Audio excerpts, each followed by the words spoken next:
Bismillahirrahmanirrahim. Assalamualaikum warahmatullahi wabarakatuh. Selamat pagi buat anak-anak, ya, buat kawan-kawan eh, semester 2 Fakultas Hukum Universitas Islam Kediri. Kita bertemu lagi dalam mata kuliah Logika dan Argumentasi Hukum. Baik, eh, hari ini pada hari Selasa, ya, tanggal eh, apa ya, tanggal 3 Juni 2025, ya kebetulan kita tidak bisa melaksanakan perkuliahan secara luring seperti biasa karena eh, ada acara di Uniska terkait dengan hari ulang tahun atau milad, memperingati milad Uniska yang ke-42 42 tahun, ya. Jadi makanya hari ini eh, saya kirimkan video ini untuk mengganti mata kuliah, ya, yang tidak bisa kita laksanakan secara luring. Baik, eh, sebelumnya saya ucapkan terima kasih kepada kawan-kawan yang sudah berkenan untuk melihat video ini, dan sebelumnya juga saya ucapkan terima kasih pada kawan-kawan yang sudah mengumpulkan tugasnya kemarin, ya. Baik, sebelum kita masuk ke materi utama, nah, saya mau mereview dulu berkaitan dengan tugas struktur kasus kemarin. Baik, Uh, kemarin ini ada beberapa sampel, ya, tapi rata-rata hampir sama polanya semua. Ada beberapa sampel yang saya ambil di sini, ada Gayatri, ada punyanya Nova Abelia, sama punya Nilam Jaya. Tiga sampel, ya. Baik, berkaitan dengan tugas struktur kasus kemarin. Nah, kemarin kan kasusnya sudah saya kirimkan, disuruh menganalisis dengan menggunakan teori Stephen Solmin, yang menggunakan struktur kasus. Kemarin ada komponennya ada 4 macam. Ya, di sini, ya, ada fakta, ada klaim, warrant, backing, dan rebuttal. Baik, fakta adalah alasan-alasan yang relevan untuk mendukung adanya sebuah klaim. Fakta hukum tersebut, ya, harus mampu menggiring seseorang untuk berbuat sesuatu, ya, atau tidak berbuat sesuatu. Kemudian klaim tuntutan pengakuan atas suatu fakta bahwa seorang berhak memiliki sesuatu atau tidak memiliki sesuatu. Kemudian moral adalah hal yang dapat menghubungkan antara fakta dan klaim. Kemudian backing adalah sumber hukum yang digunakan. Kemudian rebuttal adalah klaim yang berbeda yang lahir dari sangka lain. Setelah saya baca, ya, eh, ada beberapa yang pertama, ya, problemnya adalah yang pertama, berkaitan dengan fakta. Banyak sekali uh, yang saya lihat, saya amati, memuat fakta-fakta yang sebenarnya itu tidak memiliki pengaruh terhadap buatan hukum yang dilakukan, ya. Jadi tidak memiliki dampak terhadap perbuatan hukum tersebut, gitu, ya. Nah, ada beberapa artikel, ada beberapa makalah, ada beberapa tugas yang saya baca yang faktanya sebenarnya tidak memberikan pengaruh terhadap isu, terhadap duduk perkara tersebut, ya. Jadi betul-betul kalau mau mencari fakta, carilah fakta yang relevan, yang berkaitan dengan perbuatan hukumnya. Sekali lagi, yang berkaitan dengan perbuatan hukumnya, ya. Contoh di sini, ya. Contoh di sini. Ah, misalnya, di sini saya ambil di Gayatri. Ada yang relevan, ada yang tidak relevan, ya. Misalnya di sini yang relevan adalah apa? Misalnya Tindakan yang dilakukan terlapor Wiranto diduga menggedor-gedor jendela kamar, berteriak dengan ancaman keras, mertua tak bantas keluargamu, ya, tentara taek, kemudian dan lain sebagainya. Itu relevant karena itu berkaitan dengan perbuatan hukumnya, ya, perbuatan hukumnya. Ya. Kemudian ada juga beberapa fakta lainnya, tapi yang berkaitan perbuatan hukum. Tapi kalau misalnya tidak berkaitan perbuatan hukum, itu tidak usah ditampilkan sebagai fakta. Nah, ini ada beberapa yang ditampilkan juga sebagai fakta, padahal itu tidak ada berkaitannya dengan perbuatan. Ya, itu ya. Contoh yang diambil dari Nilam Cahya. Nah, di sini juga ada eh, contohnya yang relevan. Tetangga Fransiksus yang bernama Saudara Iswandi mendengar bahwa Saudara Winarto mengeluarkan kata-kata tidak pantas seperti di atas. Itu yang relevan, ya. Tapi kalau misalnya berkaitan masalah dia datang kapan dan lain sebagainya itu tidak relevan. Langsung saja pada konteks perbuatan hukumnya, ya. Sini saya juga lihat nota Amelia, ya. Nah, ini yang relevan nih, ya. Pada saat ibu mertua dan istri Permisi sudah berada di rumah, tiba-tiba saudara Winanto menggedor-gedor jendela kamar istri Mahal itu sebanyak 4 kali dan mengatakan mentua tak bantai bla bla itu yang. Tapi kalau yang delapan dosa dimasuk, ya. Kemudian, baik, lanjut. Nah, ini banyak yang salahnya di sini. Klaim. Klaim itu adalah, ya, tuntutan pengakuan atas yang dilakukan seorang atas perbuatan hukum tersebut. Misalnya faktanya dia menggedor-gedor rumah, ngata-ngatain dan lain sebagainya, maka ya si Fransiksus atau si korban ini dia bisa mengklaim bahwa si A itu telah melakukan tindak pidana apa. Ya, si A telah melakukan pengancaman terhadap pembunuhan. Itu klaim dia, ya. Dan itu nanti akan dibantah oleh si pelaku dalam mana? Dalam rebutalnya, ya. Jadi klaim itu pengakuan seseorang atas perbuatan hukum yang dia lihat atas dasar perbuatan hukum yang terjadi.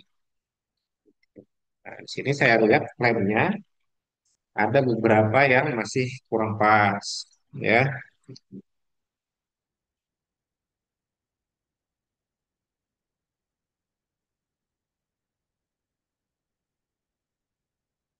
Nah, kalau yang Nova Abilia ini udah bagus nih, ya.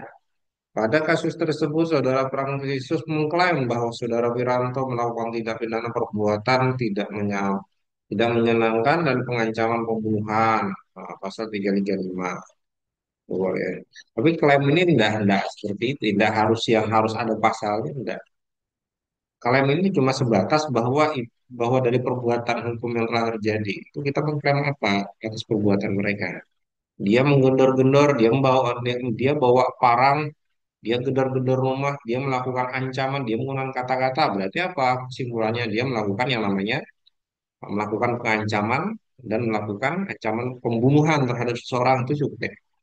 Ya, misalnya saya kemarin saya contohkan, HP saya hilang, kemudian tiba-tiba ditemukan di tempatnya Gayatri, ya. Maka saya bisa mengklaim bahwa Gayatri mencuri HP saya. Cukup, klaim saya cukup sampai situ cukup saja. Tapi tidak perlu saya tambahkan bahwa Gayatri melanggar undang-undang KUHP pasal 362, tidak cukup, tidak perlu sejauh itu. Klaim itu cuma hasil dari apa yang terdapat di dalam satu pak. Kalau misalnya HP-nya di Gayatri, berarti saya mengklaim bahwa dia pencuri, selesai.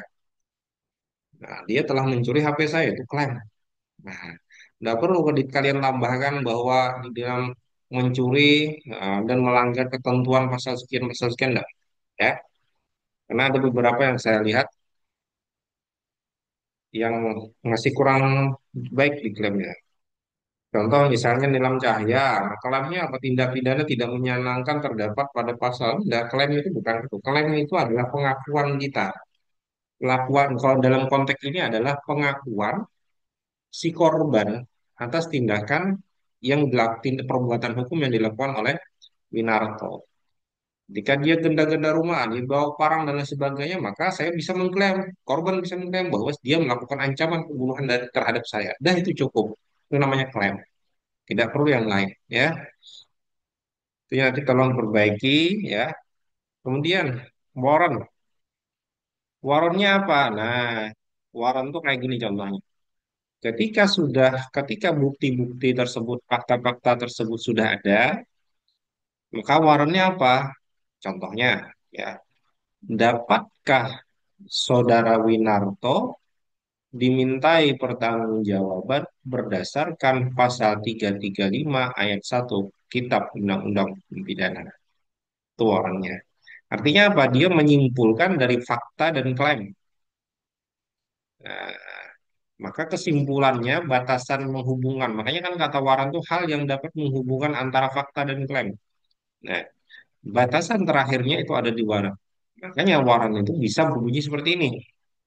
Nah, dapatkah Saudara Winarto dimintai pertanggungjawaban, ya, atas perbuatannya berdasarkan pasal 335 ayat 1 Kitab Undang-Undang Hukum Pidana. Itu warrant namanya. Ya.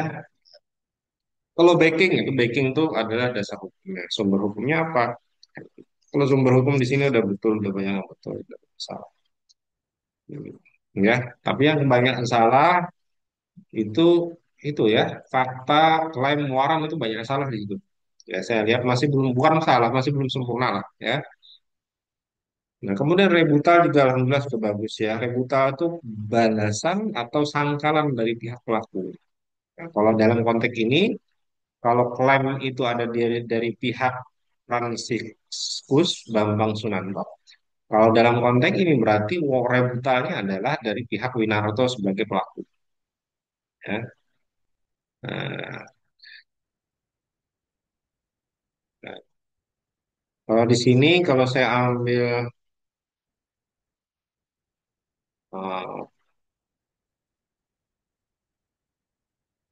nah, kalau di sini kan pembelaan dari saudara Winarto adalah pada hari Kamis 14 Oktober 2021, Winarto datang pulang dari Tulungagung sampai di depan rumah yang menabrak pelarian rumah, yaitu marah-marah kepada istri sambil menggedor-gedor pintu, membangunkan istrinya yang sedang tidur untuk membuka pintu, untuk membukakan pintu.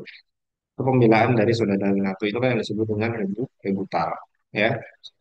Jadi ingat klaim itu ada di pihak korban, ya, pengakuan korban, klaim korban, ya. Ya, di sini saudara Fransiksus, kemudian kalau rebutal itu ada saudara Winarto sebagai bantahan dari klaim tersebut. Jadi tolong nanti eh diperbaiki lah sedikit-sedikit ya. Nah, lebih teliti lagi. Ini kayak juga Gayatri juga salah di dalam warannya. Warannya tidak usah seperti itu ya. Singkat saja waran itu. Ya. Bisakah saudara Winarto dimintai pertanggungjawaban atas perbuatan hukumnya berdasarkan pasal 335 Kitab Undang-Undang Hukum Pidana. Nah,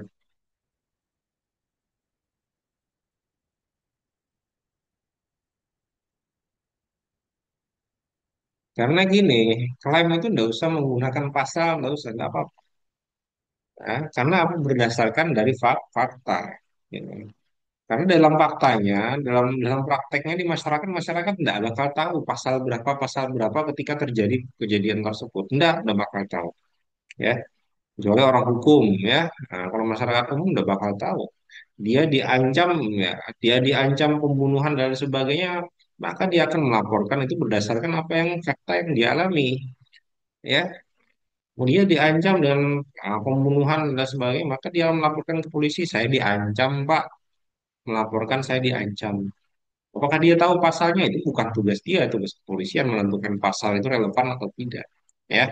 Jadi jangan ditambah-tambahin pasal. Cukup aja misalnya dia mencuri handphone saya, ya sudah itu klaim kamu, ya.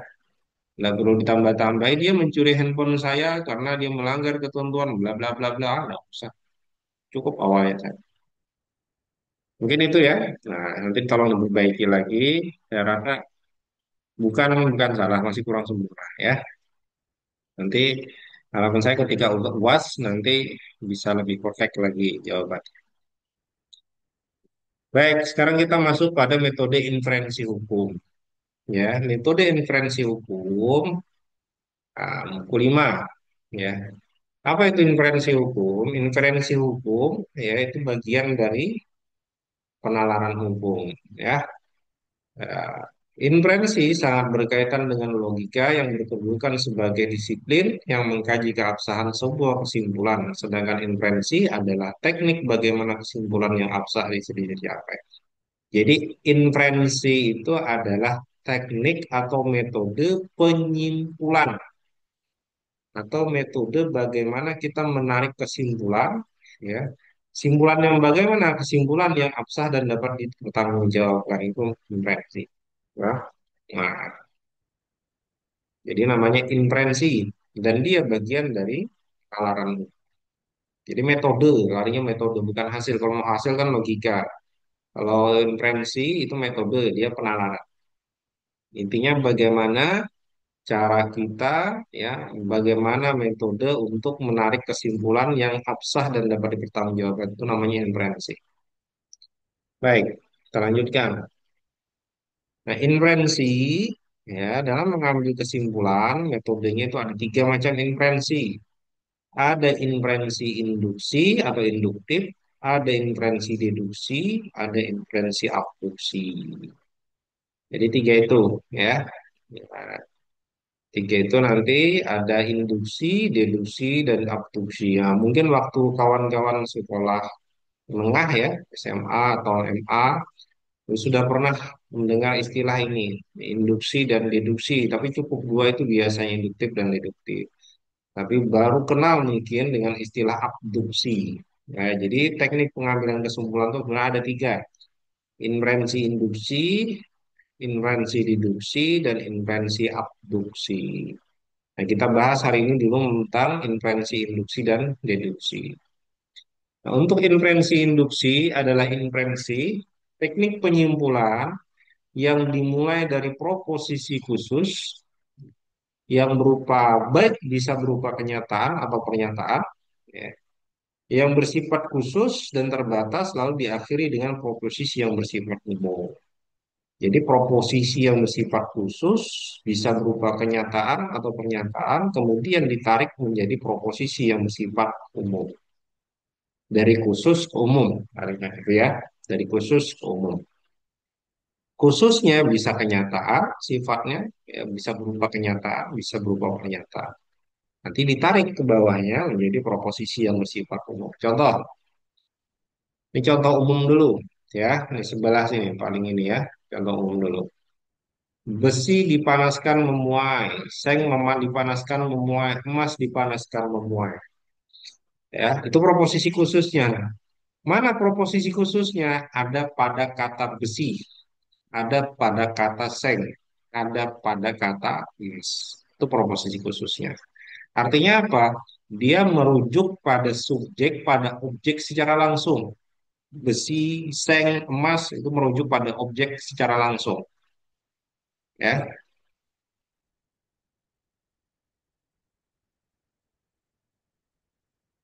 pada merujuk pada objek secara langsung. Jadi ya, kalau umumnya besi, emas, seng itu apa umumnya? Oh, dia bagian dari logam. Nah, itu umum tuh logam tuh umum. Ya. Tapi kalau khususnya merujuk pada objek secara khusus, berarti dia besi, seng, dan emas itu merujuk pada objek secara khusus. Itu proposisi khususnya, ya kata khususnya. Kemudian keterangannya dipanaskan, memuai, dipanaskan, memuai. Nah, kemudian dari tadi kan induksi dari umum ditarik ke khusus, ya. Nah, kemudian dari umum ditarik ke khusus. Dari khusus ditarik ke umum. Umumnya apa? Berdasarkan proposisi khusus yang telah disebutkan di atas, maka dapat ditarik kesimpulan semua logam. Nah, kata semua logam itu masuknya proposisi umum. Dia mencakup besi, baik besi, seng ataupun emas. Ya, baik besi, seng ataupun emas. Itu dipanaskan memuai. Itu ya. Nah, itu tuh. Itu contohnya ya, dipanaskan memuai. Nah, jadi dari umum, dari khusus ditarik ke umum. Besi, seng, emas itu proposisinya khusus. Logam itu proposisinya umum. Karena apa? Logam itu bisa mencakup besi, seng, dan emas. Oke, kita lanjut sekarang. Masuk pada konteks hukum. Contoh, si A karena kealpaannya sehingga menyebabkan orang lain mati, diancam dengan hukuman penjara kurungan paling lama 5 tahun. Si B karena kealpaannya sehingga menyebabkan orang lain mati, diancam dengan hukuman penjara paling lama 5 tahun. Si C juga sama ya. Maka proposisi khususnya ada pada kata apa? Ada pada kata si A, si B, si C. Nah, karena apa? Merujuk pada subjek tertentu, ya. Merujuk pada subjek tertentu secara langsung. Si A berarti si A aja, si B aja, si C dan si C aja, ya. Kemudian ditarik menjadi satu kesimpulan. Berdasarkan semua proposisi khusus yang telah disebutkan di atas, maka dapat ditarik kesimpulan bahwa setiap orang, nah setiap orang, dengan kata lain apa? Si A itu bagian dari setiap orang, si B juga bagian dari setiap orang, si C dia bagian juga dari setiap. Nah, maka kata setiap orang di sini merupakan proposisi umumnya. Karena kealpaannya, keterangannya ini, sehingga menyebabkan orang mati diancam dengan hukuman penjara paling lama 1 tahun ya 5 tahun maksudnya tuh. Nah, tapi hati-hati ya. Nah, ini nih, jenis inferensi ini sangat membantu dalam menyimpulkan jika digunakan secara tepat. Namun jika dilakukan tergesa-gesa dalam mengambil kesimpulan, maka inferensi ini dapat menimbulkan yang namanya logical fallacy atau kesesatan dalam berpikir, dalam menalar, ya. Jadi hati-hati. Contoh kesesatan dalam menalar kayak gini. Ah, Gayatri merupakan mahasiswi Fakultas Hukum Universitas Islam Kediri. Kalau ke kampus tidak mandi, misalnya seperti itu contoh saja. Kemudian Nilam Cahya merupakan mahasiswi Fakultas Hukum Universitas Islam Kediri. Kalau ke kampus juga tidak mandi. Kemudian juga ada Nova Abelia merupakan mahasiswi Fakultas Hukum Universitas Islam Kediri, tapi kalau ke kampus juga tidak mandi. Proposisi khususnya ada pada kata apa? Pada ada kata Gayatri, Nilam, sama Nova. Lalu disimpulkan apa? Seluruh mahasiswa Fakultas Hukum kalau ke kampus itu tidak mandi. Itu terlalu terburu-buru mengambil kesimpulannya. Ya, itu yang disebut logical fallacy. Karena apa? Kesalahannya adalah bahwa ya Nilam, Gayatri dan apa Nova Abelia ya.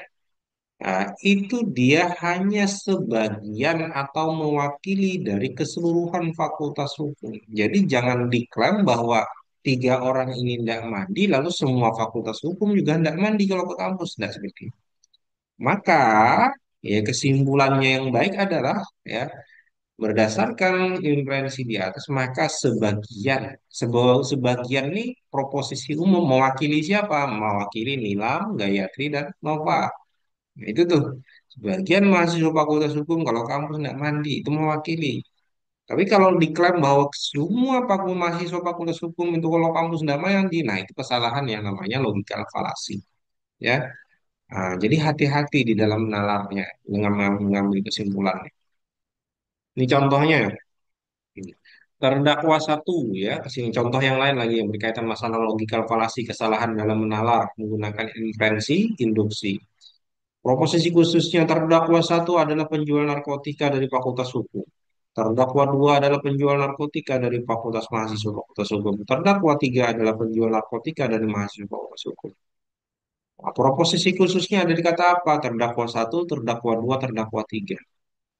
Ya, kemudian penjual narkotika sampai Universitas Islam Kediri adalah keterangan. Lalu kita simpulkan, maka dapat diambil kesimpulan bahwa semua terdakwa penjual narkotika adalah mahasiswa Fakultas Hukum. Nah, ini kesalahan dalam mengambil kesimpulan. Ya harusnya apa? Harusnya dari tadi ya bisa ya sebagian ya atau beberapa. Nah, itu boleh ya.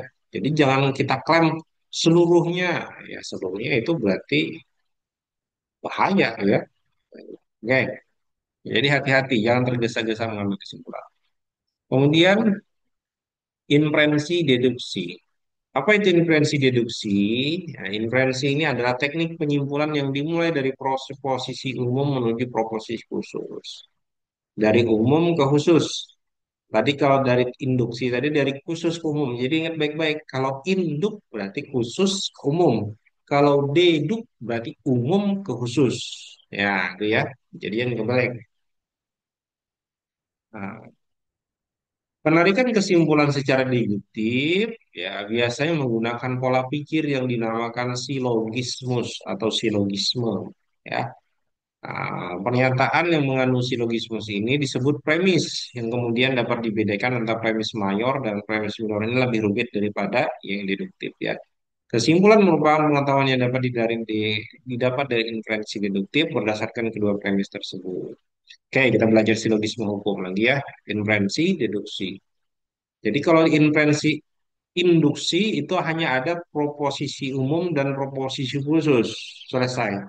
Tapi kalau inferensi deduksi atau silogisme itu proposisi umumnya terdapat dua komponen. Apa saja? Ada premis mayor, ada premis minor. Sekali lagi, kalau di dalam inferensi induktif itu hanya ada proposisi umum dan proposisi khusus sebagai kesimpulan. Maaf, proposisi khusus dan proposisi umum sebagai kesimpulan terbalik ya. Tapi kalau dalam inferensi deduksi itu dalam proposisi umumnya itu terbagi menjadi dua macam. Ada premis mayor dan premis minor. Sedangkan proposisi khususnya itu adalah kesimpulan. Nah, baik. Untuk proposisi umumnya, contoh umum, semua makhluk hidup memerlukan udara untuk bernapas. Itu mayor. Itu aturannya.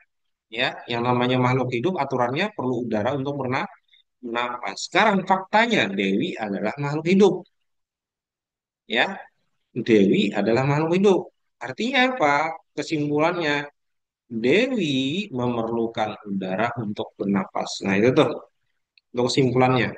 Nah, kalau dalam konteks hukum, nah di sini bisa dilihat nih. Premis mayornya apa? Proposisi umum premis mayornya. Contoh, dalam pasal 362 ketentuannya. Barang siapa yang mengambil barang suatu barang yang seluruhnya atau sebagian kepunyaan orang lain dengan maksud untuk memilikinya secara melawan hukum, diancam karena pencurian dengan pidana paling lama 5 tahun atau pidana pidana denda paling banyak 900 rupiah. Itu premis mayornya, itu aturannya, ya. Sekarang premis minornya, faktanya apa? Faktanya adalah Robin mengambil uang penjual ketika penjual itu meninggalkan dagangannya. Maka kesimpulannya apa? Robert dapat dikenakan ancaman pencurian dengan pidana penjara paling lama 5 tahun atau pidana denda paling banyak 900 rupiah. Berdasarkan pasal 362 KUH, apa? Karena mengambil uang penjual rokok ketika penjual tersebut meninggalkan dagang. Itu kesimpulannya, ya. Jadi ingat baik-baik. Kalau inferensi induksi itu cukup ada proposisi umum dan proposisi khusus. Proposisi khusus dan proposisi umum. Tapi kalau deduksi, proposisi umumnya itu ada dua komponen. Ada premis mayor, ada premis minor. Premis mayor itu fakta norma, ya. Premis mayor itu norma kalau dalam konteks silogisme. Kalau premis minor itu fakta, ya. Nah, sedangkan proposisi khusus itu kesimpulan yang diambil dari hasil kolaborasi antara premis mayor dan premis minor. Wah, baik itu ya. Nah, mudah-mudahan bisa dipaham. Silakan nanti ya, kalau ada yang belum paham kita ketemu minggu depan. Ya. Jadi mudah-mudahan nanti apa yang saya sampaikan di sini cukup bisa membantu ya. Jadi silakan diperbaiki, dipelajari lagi berkaitan masalah struktur kasusnya, hati-hati di dalam menentukan klaim, fakta, dan warannya. Untuk maaf ya, klaim klaim fakta, klaim, waran. Backingnya sudah bagus, kreditornya sudah bagus ya. tinggal diperbaiki sedikit itu aja. Kemudian juga tolong nanti dipelajari ini apa yang saya sampaikan berkaitan masalah invensi, induksi, dan deduksi. Nanti abduksinya insya Allah kita minggu depan kalau ada. Kalau saya tidak ada halangan ya, insya Allah kita minggu depan. Mungkin itu yang bisa saya sampaikan untuk pertemuan kali ini. Mohon halal, mohon maaf, mohon terido. Ya, video ini saya upload di YouTube. Silakan dilihat, ya, silakan dilihat saja. Ya, saya akhiri untuk pertemuan kali ini. Wassalamualaikum warahmatullahi wabarakatuh.